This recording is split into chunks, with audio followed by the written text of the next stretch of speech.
Question number 5 is the function f defined by, ये जो function हमारे f द्वारा डिफाइन किया गया है, ये पूछा है कंटिन्यूअस है एट x इक्वल टू 0 पे, पूछा है ये कंटिन्यूअस है 0 पे, फिर पूछा है एट x इक्वल टू 1 पे कंटिन्यूअस है, फिर पूछा हुआ एट x इक्वल टू 2 पे। तीनों पॉइंट पे इसका कंटिन्यूटी पूछा हुआ है, कंटिन्यूअस है या नहीं है चेक करने को बोला है। आइए सॉल्व करते हैं। तो सॉल्यूशन का पहला स्टेप क्या होगा? सॉल्यूशन का पहला स्टेप होगा जो भी हमारे पास फंक्शन मान दिया इसको लिखते हैं। तो function of x equal to क्या हो जाएगा?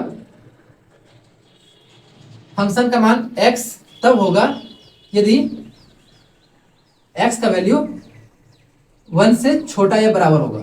फंक्शन का मान x तब होगा जब x का वैल्यू 1 से छोटा या 1 के बराबर होगा। आगे लिखा फंक्शन का मान 5 तब होगा जब x ग्रेटर देन 1। यदि x का मान 1 से बड़ा होगा फंक्शन 1 क्या हो जाएगा 5। x का मान 1 से बड़ा होगा फंक्शन 1 क्या हो जाएगा 5। आइए हम लोग नंबर लाइन पे देखते हैं। नंबर लाइन पे क्या होगा 0, फिर उसके बाद क्या होगा कहीं 1 होगा। ठीक है, आइए सॉल्व करते हैं। पहला किस पॉइंट पे, फिर 2 पे चेक करना है ना, तीनों पॉइंट पे चेक करना है 2 पे। आइए हम लोग पहले किस पे चेक करेंगे? एट x इक्वल टू 0 पे चेक करेंगे। एट x इक्वल टू 0 यदि x का मान 0 है, यदि x का मान 0 है, ये वैल्यू 0 है, तो यहाँ क्या बोला फंक्शन का मान x तब होगा जब ये फंक्शन का मान x तब होगा यदि x का मान 1 से छोटा, 0 1 से छोटा है या नहीं है, 1 से छोटा है, तो फंक्शन ऑफ x का मान क्या हो जाएगा x। किस वैल्यू पे चेक करना है? 0 पे, ये हो जाएगा 0 इक्वल टू 0। अब निकालेंगे left hand limit LHL limit x tends to 0 minus. यदि हम लोग इससे बाईं ओर आएंगे तो क्या होगा? 0 से भी थोड़ा छोटा हो जाएगा तो 0 माइनस दर्शाएंगे फंक्शन ऑफ x। तो 0 से छोटा है तो 1 से भी छोटा होगा, फंक्शन 1 क्या हो जाएगा?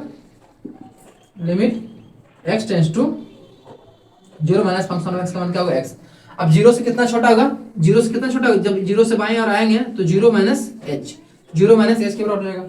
यस लिख लेते हैं, ये वैल्यू हो जाएगा limit h tends to 0 minus h। अभी वैल्यू रख देंगे कितना होगा 0 माइनस 0, इसका हम कितना जाएगा 0 आ गया। अब निकालते हैं right hand limit RHL limit x tends to 0 plus 0 से बड़ा, क्या कोई वैल्यू 0 से थोड़ा सा बड़ा करेंगे 1 से बड़ा हो जाएगा क्या? 1 से बड़ा नहीं होगा, 1 से छोटा ही होगा।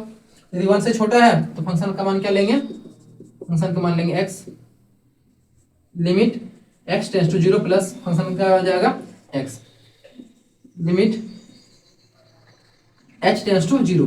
0 से कितना बड़ा होगा? 0 से थोड़ा बड़ा, इसको 0 प्लस ऐसे दर्शाएंगे। ये वैल्यू पुट कर देंगे 0 प्लस 0 इक्वल टू क्या हो जाएगा 0।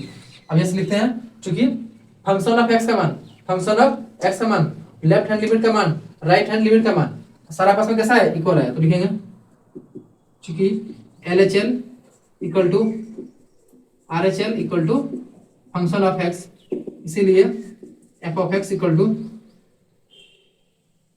f ऑफ x इज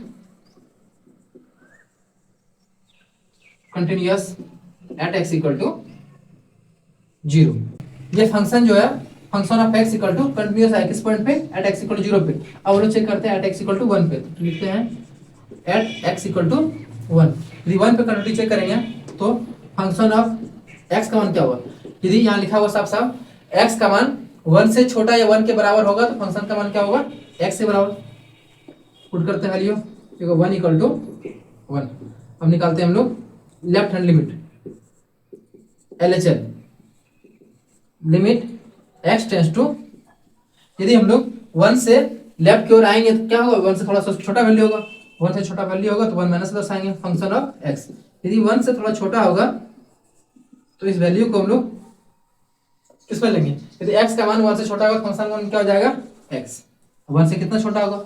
1 से थोड़ा छोटा होगा तो ये हो जाएगा 1 माइनस h के बराबर। ऐसे लिख देते हैं limit h tends to 1 minus h, 1 minus h के बराबर होगा।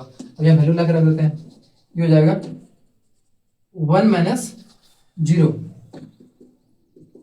इक्वल टू कितना होगा 1। अब निकालते हैं हम लोग right hand limit RHL limit x tends to 1 plus function of x limit x tends to 1 plus ले फंक्शन ऑफ x का मान क्या हो जाएगा? यदि इसका मान 1 से बड़ा होगा तो फंक्शन ऑफ x का मान क्या हो जाएगा 5। ये कांस्टेंट वैल्यू इसका मान कितना हो जाएगा 5। तो देखते हैं अब लेफ्ट हैंड लिमिट का मान, लेफ्ट हैंड लिमिट का मान कितना आया 1 और राइट हैंड लिमिट का मान कितना आया 5। तो लिखेंगे since LHL not equal to RHL, इसीलिए f of x इज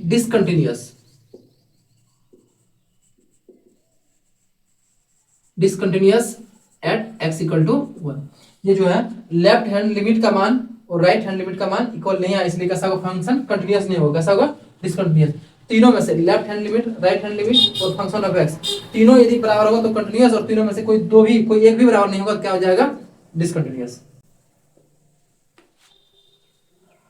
अब आइए चेक करते हैं किस पॉइंट पे।